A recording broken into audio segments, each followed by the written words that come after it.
Earlier this month at Reagan National Airport just outside Washington, D.C., an American Eagle plane taxied across a runway that a United Airlines plane had already been cleared to take off from. Officials say they didn't cross, but that it was close. So far this year in the U.S., there have been at least 6 near-runway incursions, leading the Secretary of Transportation to call a special summit on airline safety. We take nothing for granted, and we are particularly concerned because we have seen an uptick in serious close calls that we must address together. The chair of the National Transportation Safety Board, Jennifer Hamidi, says the near collisions have been complicated to investigate because in each case, the cockpit voice recordings were erased after 2 hours of flying.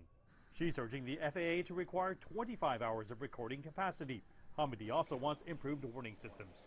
Now, the NTSB has issued 7 recommendations on runway collisions that have not been acted upon.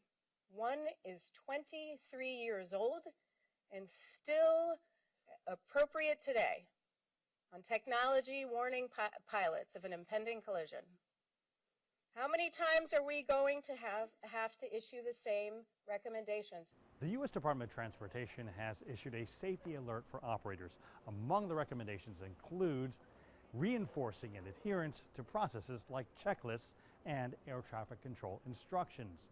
It also encourages crews to diligently follow procedures in order to control workloads and reduce distractions. I think it's assuring that they are on top of it and addressing it. If it was going neglected or covered up, then I would be a little more concerned. I think for a long time air traffic control has been understaffed, and I think they need more people. The runway incidents come at a time when airlines have been struggling with a pilot shortage.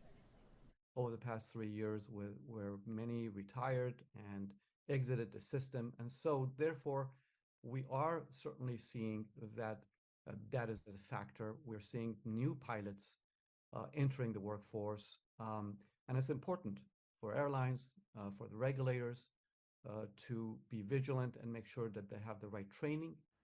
Shahidi, who was at the U.S. Safety Summits, says he also just attended another air safety summit in Singapore. We were talking about some of the same issues as that region rebounds over the next year or two to pre-pandemic levels.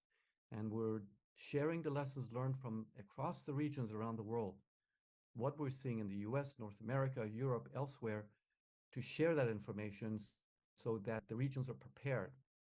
Shahidi believes the more information that's shared, the better the chances are of preventing runway incursions around the world. Mark Dew, CGTN, San Francisco.